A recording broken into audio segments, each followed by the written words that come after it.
Matthew Stafford and Jalen Hurts will meet on Sunday in a rematch of last season's NFC divisional round when the Eagles knocked the Rams out of the playoffs on their way to the Super Bowl championship. Stafford and Hurts match up well in their career, with both completing over 60% of their passes while throwing twice as many touchdowns as interceptions. Dan, we'll come to you first. Which quarterback is more underappreciated, Stafford or Hurts? I'm going to say Jalen Hurts. I think, one, ever since Matthew has gone to LA, the NFL world, its fans, and people who take it in have seen him in a different light. The way he's played, the Super Bowl, the run he went on, I'm going to say that everyone has started to understand and appreciate how ridiculously good he is, and I'll say this on his behalf. I don't think we're ever going to get another guy like him. I really don't think we'll ever see another guy come into the NFL and throw it the way that this dude can throw it, okay? But the reason I'm saying Jalen Hurts is this. One, he's 18-1 in his last 19 starts.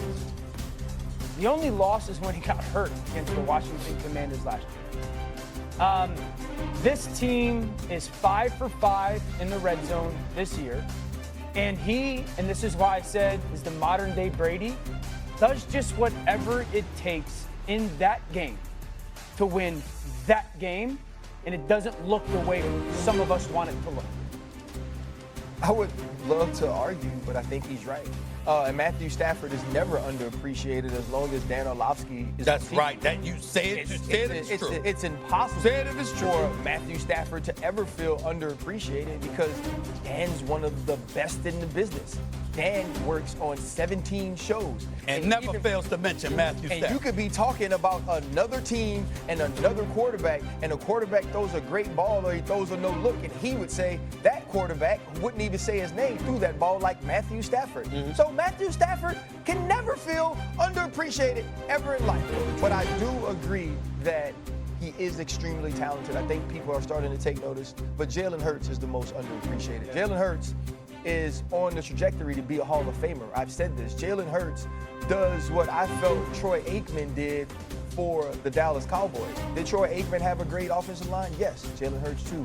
Running back, wide receivers, all of those things, and he did exactly what he needed to do to win. And I think Jalen Hurts ends up with a gold jacket just as he did. Well, I definitely think this is trifecta. I agree with both of y'all. Matthew Stafford is a stud. We know what a marvelous story he is. And even though he never won a playoff game in those 12 years in Detroit, the fact of the matter is we never, listen, I'm just giving you facts, man.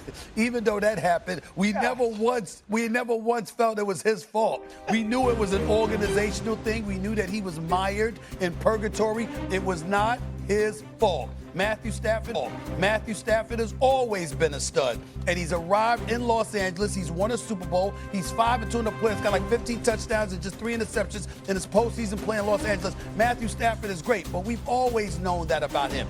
We've lacked an appreciation for Jalen Hurts. There's only 3 quarterbacks that have beaten Patrick Mahomes in the postseason. It's Tom Brady, who's now retired. It's Joe Burrow, and of course, it's Jalen Hurts. This brother's been in 2 of the last 3 Super Bowls. Had they not lost the Super Bowl 38-35 a few years ago to Kansas City, Jalen Hurts would have been the MVP of that game because he balled out in the Super Bowl. Then he showed up last year, and he did it again as the MVP. This brother is something special, and he just wins. This is what we're talking about here. He finds a way to beat you. Situational leverage. It's just the way that it is. So I would say it's a trifecta. Are you capable of complimenting someone and leaving it at that? I do it all the time. Hoover. I do it all the time. I mean, it's just I'm very selective when I do it. I mean, sometimes it's necessary to just point out other facts. No one is very selective about something they do all the time. Well, actually, that is not true. You can be selective because you do stuff all the time. So therefore, you are literally just saying words right now. Please vote. Aaron Rodgers and Drake May. That I thought was really interesting. In their last 11 games, the Rams are 9-0 against everybody else, but they've lost twice to the Eagles. So this is a huge test, I think, on both sides. Set the game up for them. They've also struggled to stop Saquon Barkley when it mattered most in the 2 games they met last year. And yet Saquon Barkley hasn't rushed for 100 yards in either of the first 2 games. At the risk of upsetting Philadelphia Eagles fans even more this week, the Eagles right now, offensively, are middle of the pack. They're not really moving the football the way they did last year. They are flawed right now, as well as they played, and the fact that they are 2-0. The Rams are the team that nobody talks about in the NFC. We talk about how great the Eagles are. We talk about how great the Lions are. We talk about how great the Packers are. Nobody brings up the Rams in that conversation. This is the chance the Rams have to make a statement that they belong in the conversation with some of these other NFC heavyweights. So I opened the show today by saying all this talk about the tush push, it's masking what has been their real problem. Cindy, can you put C24 up there? There have been 33 different quarterbacks who have started a game this year so far, because the 49ers have started too. The only one of them that hasn't thrown a touchdown is Jalen Hurts. Now, he's been great when called upon. He's completed 75% of his throws, but he's only averaging 126 yards per game. Dan and Hawk, this kind of brings me back a little bit to last year. Remember, we were talking so much about their passing game struggles, and A.J. Brown is reading books, and all of that gets completely forgotten when you go on the run they do and they win the Super Bowl. But I guess I would ask, Hawk, starting with you. Yeah. Do you think their lack at this point of a passing game will wind up becoming a problem?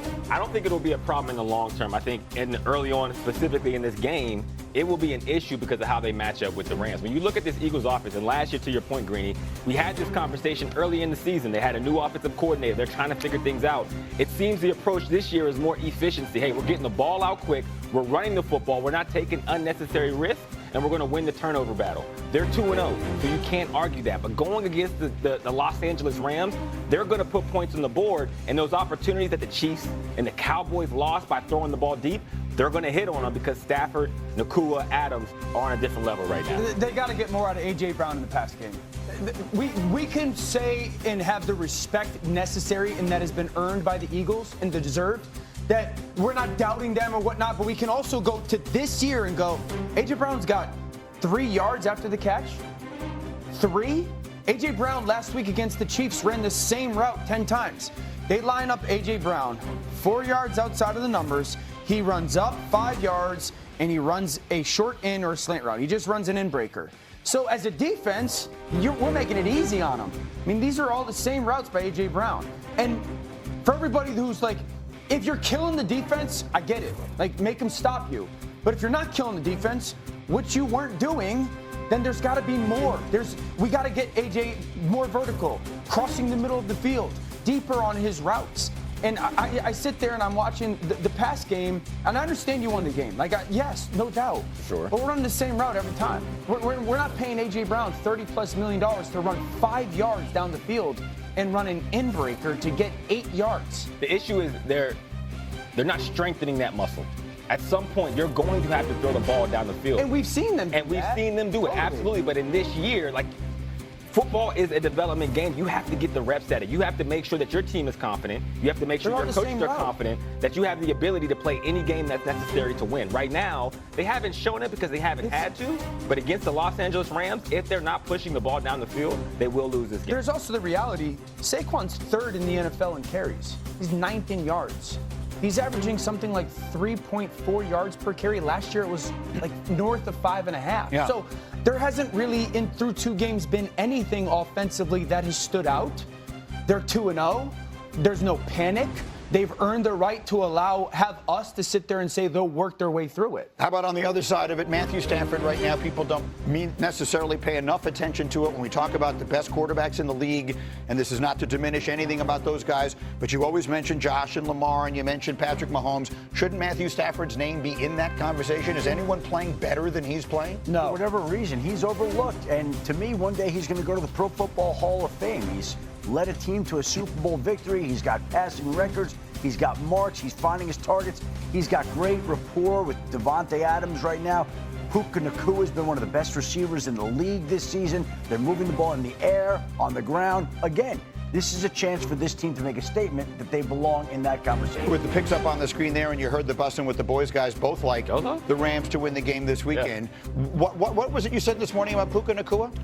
Puka Nakua is playing at a different level than every other receiver in the NFL right now. And on top of that, his chemistry with Matt Stafford is a thing of beauty. No one's playing as fast. No one's being as efficient. You get him the ball in space, he's big, he blocks, he can run after the catch, he can run before the catch, he can get out of his break quicker than even some of the smaller receivers. Puka's the best receiver in football that no one says the best receiver in football. And he's that good. If we want to have the conversation with Jamar and Justin, Puka's right there. And Sean McVay's as good as anybody finding matchups and finding weaknesses of the defense and attacking it.